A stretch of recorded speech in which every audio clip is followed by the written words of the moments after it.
బులెటిన్ల ముందుగా headlines. Municipal ఎన్నికలలో vote హక్కును వినియోగించుకోనున్న సీఎం రేవంత్ రెడ్డి. నాంపల్లి రాష్ట్ర కార్యాలయంలో పండిట్ దీన్ దయాళ్ ఉపాధ్యాయ బలిదాన్ దివాస్ నిర్వహించారు.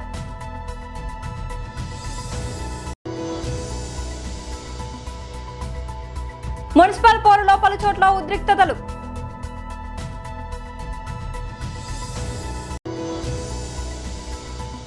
సభలో అంతకుమించి లేరుగా వైసీపీ సభ్యులపై స్పీకర్ అయ్యన్న సరదా వ్యాఖ్య. తెలంగాణలోని 116 మున్సిపాలిటీలలో ఉదయం 7 గంటల నుంచి పోలింగ్ కొనసాగుతోంది. పలువురు ప్రముఖులు తమ ఓటు హక్కు వినియోగించుకుంటున్నారు. తెలంగాణ ముఖ్యమంత్రి రేవంత్ రెడ్డి కొడంగల్లో ఓటు వేశారు. వికారాబాద్ జిల్లాలోని కొడంగల్ జెడ్పీ హైస్కూల్లో ఏర్పాటు చేసిన పోలింగ్ బూత్ కి వెళ్లి తన ఓటు హక్కును వినియోగించుకున్నారు. అనంతరం ఆయన హైదరాబాద్ కు తిరిగి బయలుదేరారు. కాసేపట్లో ఆయన శంషాబాద్ ఎయిర్పోర్ట్ కి చేరుకొని ఢిల్లీకి వెళ్తారని సమాచారం. ఉప ముఖ్యమంత్రి బట్టి విక్రమార్క మదిరా మున్సిపాలిటీ పరిధిలోని 9వ వార్డు పోలింగ్ కేంద్రంలో ఓటు వేశారు. కరీంనగర్ జ్యోతినగర్లోని ఎస్ఆర్ హైస్కూల్లో కేంద్రంలో కేంద్ర మంత్రి బండి సంజయ్ కుటుంబ సభ్యులతో కలిసి ఓటు హక్కు వినియోగించుకున్నారు. 227వ నెంబర్ పోలింగ్ బూత్ లో మంత్రి వివేక్ వెంకటస్వామి ఓటు వేశారు. కామారెడ్డి పట్టణంలోని 151వ పోలింగ్ బూత్ లో ప్రభుత్వ సలహాదారు షబీర్ అలీ ఓటు హక్కును వినియోగించుకున్నారు. రాష్ట్రంలోని 7 కార్పొరేషన్లు 116 మున్సిపాలిటీలకు జరుగుతున్న ఈ పోలింగ్ సాయంత్రం 5 గంటల వరకు ముగియనుంది.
నాంపల్లి రాష్ట్ర కార్యాలయంలో పండిట్ దీన్ దయాళ్ ఉపాధ్యాయ బలిదాన్ దివాస్ నిర్వహించారు. పండిట్ దీన్ దయాళ్ ఉపాధ్యాయ భారతీయ జనసంఘ్ స్థాపకుడు, అదేవిధంగా మా ఒక సిద్ధాంతకర్త, వారి యొక్క 59వ వర్ధంతి నాడు ఈరోజు రాష్ట్ర కార్యాలయంలో భారతీయ జనతా పార్టీ కార్యాలయంలో వారికి శ్రద్ధాంజలి ప్రకటించడం జరిగింది. దీన్ దయాళ్ ఉపాధ్యాయ గారి యొక్క మార్గదర్శనంలో అనేక మంది కార్యకర్తలు నేతలు ఆ రోజు భారతదేశంలో జాతీయవాదాన్ని నమ్మి భారత రాజకీయాల్లో దిగి దేశం కోసము ధర్మం కోసము పనిచేయాలి అనేటటువంటి ఆలోచనతో ఆనాడు స్థాపించినటువంటి ఒక జనసంఘ్, ఆ జనసంఘ్ ఈరోజు భారతీయ జనతా పార్టీగా 1980లో ఆవిర్భవించి ఈరోజు దేశవ్యాప్తంగా అనేక రాష్ట్రాల్లో దేశంలో అధికారంలో వచ్చింది అని అంటే దానికి ఈ కార్యకర్తలు నాయకులు భారతీయ జనతా పార్టీ ఇప్పుడు ఉన్నట్టు ఒక మొత్తం కూడా వారికి రుణపడి ఉంటాం. వారి త్యాగంతోనే ఈరోజు ఇంత పెద్ద రాజకీయ పార్టీగా ఎదిగినటువంటి పార్టీ ఇది.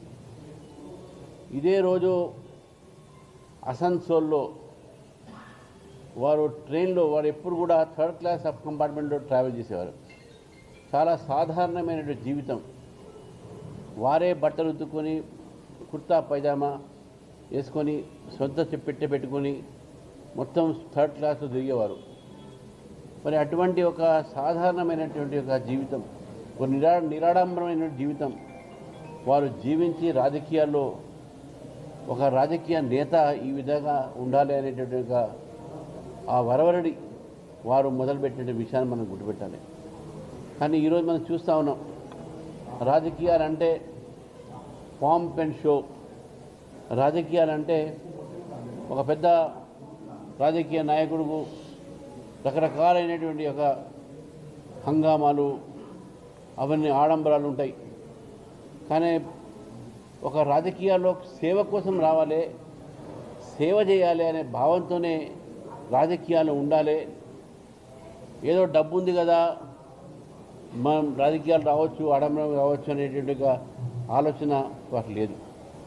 ముఖ్యంగా దీన్ దయాళ్ ఉపాధ్యాయ గారి యొక్క ఆలోచన ఏతుందో ఆ ఆలోచనని ఇప్పుడున్న ఏ పార్టీ సరే రాజకీయ నాయకులు వారి జీవితాన్ని నుంచి చాలా తెలంగాణలోని 7 మున్సిపల్ కార్పొరేషన్లలో 116 స్థానాలకు ఉదయం నుంచి పోలింగ్ కొనసాగుతుంది. 7 గంటల నుంచి పోలింగ్ ప్రారంభం కాగా ఓటర్లు ఉత్సాహంగా కేంద్రాలకు తరలి వస్తున్నారు. పోలింగ్ ప్రశాంతంగా జరిగేందుకు ఈసీ పోలీసులు ఏర్పాట్లు చేయగా కొన్ని కేంద్రాల వద్ద మాత్రం ఉద్రిక్తతలు నెలకొన్నాయి.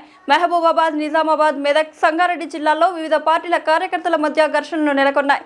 భద్రతా విధుల్లో ఉన్న పోలీసులు కల్పించుకొని పరిస్థితిని అదుపులోకి తీసుకువచ్చారు. సదాశివపేటలో ఓటర్కు డబ్బులు పంచుతున్న ఒక అభ్యర్థిని ఓ పార్టీ కార్యకర్తలు పట్టుకొని పోలీసులకు అప్పగించారు.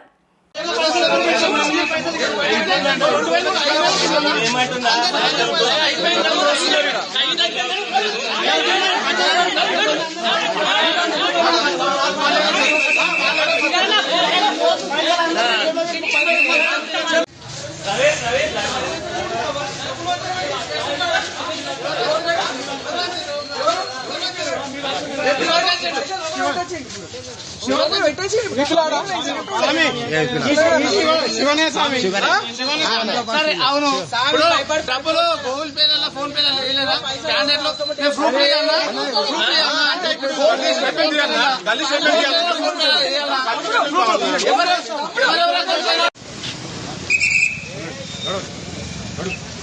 బాబు వెళ్ళిపోండి.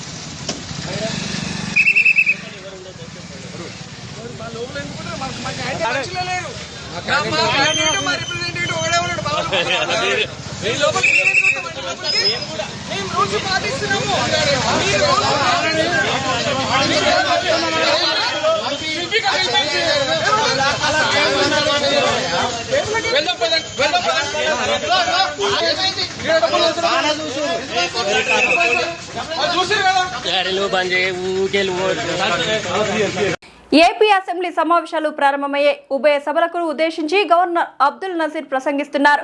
మరోపక్క శాసనసభకు వైసీపీ ఎమ్మెల్యేలు ఎమ్మెల్సీలతో కలిసి జగన్ చేరుకున్నారు. ప్రతిపక్ష హోదా ఇవ్వాలి అని ప్లకార్డులను, బ్యానర్లను పట్టుకొని వీరు అసెంబ్లీకి చేరుకున్నారు.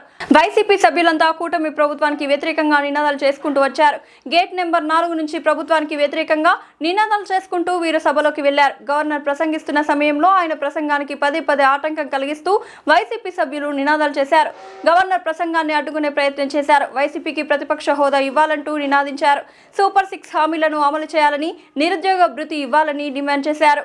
అయితే 11 నిమిషాల వ్యవధిలోనే గవర్నర్ ప్రసంగాన్ని బాయ్కాట్ చేసి సభ నుంచి బయటకు వెళ్లిపోయారు. సభ నుంచి బయటకు వచ్చిన వెంటనే జగన్ తన కాన్వాయ్లో తాడపల్లిలోని నివాసానికి వెళ్లిపోయారు. దీంతో సభలో జగన్ ఏదైనా మాట్లాడతారేమోని ఎదురు చూసిన వారంతా నిరాశకు గురయ్యారు. ప్రస్తుతం సభలో గవర్నర్ ప్రసంగం కొనసాగుతోంది.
బుల్లితెరపై ఈవెంట్స్ లోనూ సందడి చేసే కొంతమంది యాంకర్స్ కి హీరోయిన్స్ తో సమానమైన క్రేజ్ ఉండడంలో ఎంత మాత్రం అతిశయోక్తి లేదు. అలాంటి అతి కొద్ది మంది యాంకర్స్ లో శ్రవంతి ఒకరు. శ్రవంతి గ్రామర్ కి, ఆమె మాట తీరుకి, నవ్వుకి యూత్ వైపు చాలా మంచి అభిమానులున్నారు. ఒక రకంగా హీరోయిన్స్ కి ఉండవలసిన లక్షణాలు ఆమెలో ఉన్నాయని భావిస్తూ ఉంటారు. అయితే ఆమె మాత్రం యాంకర్ గానే కొనసాగుతూ వెళ్తున్నారు. తాజాగా గ్రేట్ ఆంధ్రాకి ఇచ్చిన ఇంటర్వ్యూలో శ్రవంతి మాట్లాడుతూ, నేను హైదరాబాద్ కి వచ్చిన కొత్తలో ఒకవైపున చదువుకుంటూనే మరోవైపున డాన్స్ నేర్చుకునేదానిని. ఒకసారి నేను మా ఫ్రెండ్ తో కలిసి మహంకాళి సినిమా షూటింగ్ కి వెళ్ళాను. అక్కడ జర్నలిస్ట్ గా చేయవలసిన ఆర్టిస్ట్ రాకపోవడంతో నాతో చేయించారు. రోజుకు 3,000 రూపాయలు ఇచ్చారు. ఇదేదో బాగుందే అనిపించింది. ఆ సమయంలోనే నేను ప్రేమలో పడ్డారు. వాళ్ళ ఫ్యామిలీకి ఇష్టం లేదని తెలిసి సినిమాలు మానేశాను అని అన్నారు. పెళ్లి తర్వాత ఆయన బిజినెస్ దెబ్బతింది. దాంతో నేను జాబ్ చేయవలసి వచ్చింది. ఒక జ్యువెలరీ షాప్లో సేల్స్ గర్ల్గా పనిచేశాను. ఉదయం నుంచి రాత్రి వరకు కూర్చోకూడదు. అలా 1.5 పాటు చేశాను. ఇక నా వల్ల కాదనిపించింది, మానేశాను. ఆ తర్వాత నుంచి యాంకరింగ్ వైపు వచ్చాను. బన్నీతో చేసిన ఒక ఇంటర్వ్యూ నన్ను బిగ్ బాస్కి తీసుకొని వెళ్ళింది. ఆ డబ్బు నాకు చాలా హెల్ప్ అయిందంటూ ఆమె కన్నీళ్లు పెట్టుకున్నారు. సోమాజిగూడలో ఏర్పాటు చేసిన షోరూమ్ను సినీ నటి కాజల్ అగర్వాల్ సంస్థ మేనేజింగ్ డైరెక్టర్ వైశ్యరాజు భద్రగిరి రాజుతో కలిసి ప్రారంభించారు. ఈ సందర్భంగా వారు మాట్లాడుతూ, ఇప్పటి వరకు ఆంధ్రప్రదేశ్ ప్రజల మన్ననలు అందుకున్న సంస్థ నగరంలో షోరూమ్ను అందుబాటులోకి తేవడం సంతోషకరమని అన్నారు. ఇప్పటి వరకు ఆంధ్రప్రదేశ్ ప్రజల మన్ననలు అందుకున్న తాము మొట్టమొదటిసారిగా 16వ బ్రాంచ్ ను నగరంలో ప్రారంభించినట్లు భద్రరాజు చెప్పారు. ప్రారంభోత్సవం సందర్భంగా ప్రత్యేక ఆఫర్లను సైతం అందిస్తున్నామని తెలిపారు. అన్ని రకాల 22 క్యారెట్ బంగారు ఆభరణాలపై 6% తరుగుకే ఆభరణాలు పొందవచ్చునని, VVS clarity, EF colour, IGI certified diamonds carats ఆభరణాలు 49,500 నుండి కొనుగోలు చేయవచ్చునని తెలిపారు. వెండి వస్తువులపై ఎలాంటి తరుగు లేదని, వినియోగదారులపై జీఎస్టీ భారాన్ని పడకుండా తామే భరిస్తున్నట్లు తెలిపారు. కేజీ వెండి వస్తువుల కొనుగోలుపై 15,000 వరకు ప్రత్యేకంగా తగ్గిస్తున్నట్లు తెలిపారు. ఈ కార్యక్రమంలో వైశ్యరాజు ఫాల్గుణరాజు, వైశ్యరాజు నరేష్, వైశ్యరాజు కిరణ్ కుమార్ రాజు తదితరులు పాల్గొన్నారు. గుడ్ మార్నింగ్ మీడియా అందరికి నమస్కారం. వైశ్యరాజు టీమ్ మీకు పెద్ద కంగ్రాచులేషన్స్. ఇది తెలంగాణలో first star. 15 stores in Andhra and many more stores yet to come. So big congratulations. Chala unique, chala exclusive designs only. Naku chala ishtam. And this is definitely going to be a regular for me when I come to Hyderabad. And I hope all of you like it, and I hope all of you shop here as well. Once again, big congratulations on your first store in Hyderabad, and lots of love. Thank you.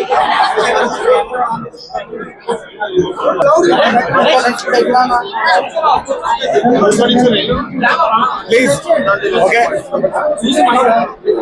అందరికీ good morning. ఈరోజు viceroy jewellers last 21 years నుంచి మన ఆంధ్రాలో ఉన్నాం. First time తెలంగాణలోకి వచ్చాం. తెలంగాణ రావడం మాకు చాలా చాలా గర్వంగా ఉంది. దానికి తోడు ఫస్ట్ మాకు బ్రాండ్ ప్రమోషన్ మేడం సుహాసిని గారు పెద్ద ఆవిడ చేశారు. చాలా చాలా థ్యాంక్ యూ సో మచ్. దాని తర్వాత ఇప్పుడు షోరూమ్ ఓపెనింగ్ కి ఫస్ట్ టైం తెలంగాణలో మేడం కాజల్ అగర్వాల్ గారి చేతుల మీదుగా వాళ్ళ ఫాదర్ గారి బ్లెస్సింగ్స్ తో ఈ రోజు ఇంత గ్రాండ్ గా ఓపెన్ చేయడానికి మేడం గారు లక్కీ హ్యాండ్ తో మాకు అడగగానే ఒప్పుకున్నందుకు thank you so much madam. ఇంకెప్పుడు మీ బ్లెస్సింగ్స్ మీ తనకి అభినందనలు ఎప్పుడు మాకు అలా ఉండాలి. ఈ రోజు వైస్రాయ్ జ్యువెలర్స్ ఫస్ట్ టైం తెలంగాణలో ఎనీ ఐటమ్ ఫ్లాట్ 6% కి ఇస్తుంది. ఏ ఐటమ్ అయినా కుందన్ పచ్చి antique temple any high and 24, 28, 30% item కూడా మనం ఓపెనింగ్ ఆఫర్ కింద 6% కి ఇస్తున్నాం. అలాగే డైమండ్ 49,500 క్యారెట్ కి ఇస్తున్నాం. ప్లస్ ఎనీ మేకింగ్ ఛార్జెస్ లేదు, జస్ట్ VA 12% నుంచి స్టార్ట్. సిల్వర్ కూడా చాలా చాలా మంచి ఆఫర్ ఉంది. 15,000 per kg, no wastage, no making. GST కూడా మీ తరఫున మేమే పే చేస్తాం. ఈ తెలంగాణలో ప్రజలకి viceroy jewellers taluka speciality the best quality, best designs, best price and best service. ఇది ఎప్పుడు కూడా మీకు ఉంటుంది. ఈవెన్ ఎప్పుడు కూడా హైదరాబాద్ లో ది బెస్ట్ ప్రొడక్ట్స్ తో పాటు బెస్ట్ ప్రైస్ కి ఇచ్చి ప్రతి ఒక్కరికి అందుబాటులో ఉంటుందని యూనిక్ డిజైన్స్ తో మేము ఎప్పుడు మెయింటైన్ చేస్తామని. అలాగే వన్స్ అగైన్ మేడం కాజల్ గారు మాకు ఇలాగ అడగగానే వచ్చి ఇంత బిజీ షెడ్యూల్ లో వచ్చి ఆవిడ చేతుల మీదుగా ఈ రోజు మా షోరూమ్ ఓపెన్ అయిందంటే నిజంగా మేము చాలా లక్కీ అండి. మీ తాలూకా చేసిన హెల్ప్ మేము ఎప్పుడు కూడా గుర్తుంచుకుంటాం life long. Thank you so much. మార్చి 16 నుంచి ఏప్రిల్ 1వ తేదీ వరకు జరిగే 10వ తరగతి పరీక్షలకు పకడ్బందీగా ఏర్పాట్లు చేయాలని జిల్లా కలెక్టర్ ఎస్ రామసుందర్ రెడ్డి అధికారులను ఆదేశించారు. 10th ఓపెన్ ఇంటర్ పరీక్షల నిర్వహణకు చేయాల్సిన ఏర్పాట్లపై తమ ఛాంబర్లో వివిధ శాఖల అధికారులతో బుధవారం సమీక్షా సమావేశాన్ని నిర్వహించి ఆయా శాఖలకు దిశానిర్దేశం చేశారు. ఈ సందర్భంగా కలెక్టర్ మాట్లాడుతూ ఈసారి 10వ తరగతి పరీక్షలకు జిల్లా వ్యాప్తంగా 23,523 మంది హాజరు కానున్నారని, వీరిలో 22,959 మంది రెగ్యులర్, 564 మంది ప్రైవేట్ విద్యార్థులు ఉన్నారని తెలిపారు. వీరి కోసం 119 పరీక్ష కేంద్రాలను ఏర్పాటు చేస్తున్నట్లు వెల్లడించారు. ప్రతి పరీక్ష కేంద్రాన్ని తహసీల్దార్లు, ఎంపీడీఓలు లేదా మున్సిపల్ కమిషనర్ల చేత తనిఖీ చేయించి సోమవారం నాటికి తమ నివేదికను సమర్పించాలని ఆదేశించారు. పరీక్షల నిర్వహణకు 7 ఫ్లయింగ్ స్క్వాడ్లు, 29 స్టోరేజ్ పాయింట్లు ఏర్పాటు చేస్తున్నామని, సుమారు 1,350 మంది ఇన్విజిలేటర్లు వినియోగిస్తున్నామని తెలిపారు. పరీక్ష కేంద్రాల వద్ద పటిష్టమైన పోలీస్ బందోబస్తు ఏర్పాటు చేయాలని, 144 సెక్షన్ విధించాలని ఆదేశించారు. స్ట్రాంగ్ రూమ్ వద్ద చేయాల్సిన భద్రతా ఏర్పాట్లపై సమీక్షించారు. మనము చేయాల్సింది ఇక్కడ డిఆర్ఓ గారు. సో ఐ థింక్ మీరు చదివారనుకుంటా, మనకు తహసీల్దార్స్, ఎంపీడీఓస్ను ఈ ఎస్ఎస్సి సెంటర్స్ని మనం విజిట్ చేయమని చెప్పాలి. ఇప్పుడు వీళ్ళకి డివైడ్ చేసేయండి, మండల్ వైజు లిస్ట్ ఇవ్వండి. తహసీల్దార్స్ కొన్ని, ఎంపీడీఓస్ కొన్ని విజిట్ చేసి ఫిట్నెస్ ఇవ్వమని చెప్పాలి. అది ఫిట్గా ఉన్నాయి. నాకు ఎలా కావాలంటే డిఈఓ గారు సెంటరు, ఆ మండలము, ఆ ఏరియా అంత అడ్రస్ అంతా ఉంటుంది కదా, దానికి ఎంతమందిని అలాట్ చేశారు. నాకు వాళ్ళ దగ్గర నుంచి రిపోర్టు అంతమందికి సరిపోయే స్పేస్ ఉందా, and is it fit for conducting of examination. So మండలానికి ఉన్న స్కూల్స్ అన్నింటినీ కూడా ఎంపీడీఓస్, తహసీల్దార్స్ అండ్ మున్సిపల్ కమిషనర్స్కి డివైడ్ చేసేసి పంపించేయండి. ఈరోజు ఇచ్చేయండి, మన వాళ్ళు పంపించేసి ఫిట్నెస్ ఒక మండేకి అంతా రావాలి. సో 144 సెక్షన్ మంచి చెప్పండి. ఓకే, ఈ ఫ్లయింగ్ స్క్వాడ్స్కి మనకు వెహికల్స్ ప్రొవైడ్ చేయాలి. ఓకే మొత్తం అలాగే ఫ్లయింగ్ స్క్వాడ్స్ కోసం 7 మంది డిప్యూటీ తహసీల్దార్స్ కావాలని అడుగుతున్నారు. పేపర్స్ వస్తాయి, కొన్ని పేపర్స్ మన డిస్ట్రిక్ట్ స్ట్రాంగ్ రూమ్లో ఉంటాయి. బట్ అవి నెక్స్ట్ డే వెళ్ళి ఎన్ని మీకు వచ్చాయి, ఎన్ని మన నెక్స్ట్ డే మార్నింగ్ మీరు ఇష్యూ చేస్తున్నారు. 1 hour ముందు ఇష్యూ చేస్తారు. అరౌండ్ డిస్టెన్స్ అందుకు డిపిఓలో వర్క్ చేస్తారు. లాస్ట్ సో ఎస్హెచ్ఓ మీరు ఒకసారి మీ ఎస్హెచ్ఓస్కి అంతా చెప్పండి, దానికి ఒక్కసారి విజిట్ చేయమనండి. ఎక్కువ స్టేషన్స్ తక్కువే ఉన్నాయి, 120. సో మీరు కొంచెం అర్థం చేసుకోవాల్సి, మళ్ళీ అవి వచ్చిన నెక్స్ట్ డే మళ్ళీ మీ పోలీస్ స్టేషన్స్కి వచ్చేస్తాయి. సో మీరు రిజిస్టర్ మెయింటైన్ చేసుకుంటారు, మళ్ళీ ఇస్తారు. నథింగ్ లైక్ ఫిజికల్గా నాకు బాక్స్ ఎన్ని వచ్చాయి, ఇన్ని ఇష్యూ చేసామని. Sub inspector, cadre officer plus constable. Okay, additional బందోబస్తు, ఓ-నెగిటివ్ డిస్ట్రిక్ట్ ఎడ్యుకేషనల్ ఆఫీసర్. ఓకే, ఇంకేం కావాలి మీకు పోలీస్ నుంచి?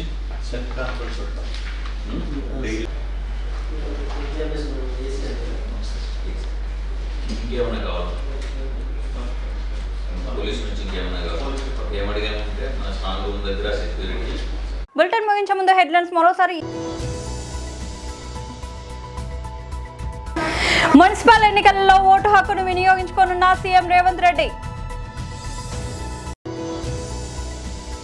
నాంపల్లి రాష్ట్ర కార్యాలయంలో పండిట్ దీన్ దయాళ్ ఉపాధ్యాయ బలిదాన్ దివాస్ నిర్వహించారు.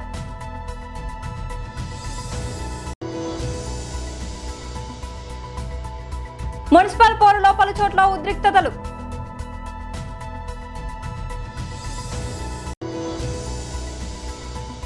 సభలో అంతకుమించి లేరుగా వైసీపీ సభ్యులపై స్పీకర్ అయ్యన్న సరదా వ్యాఖ్య.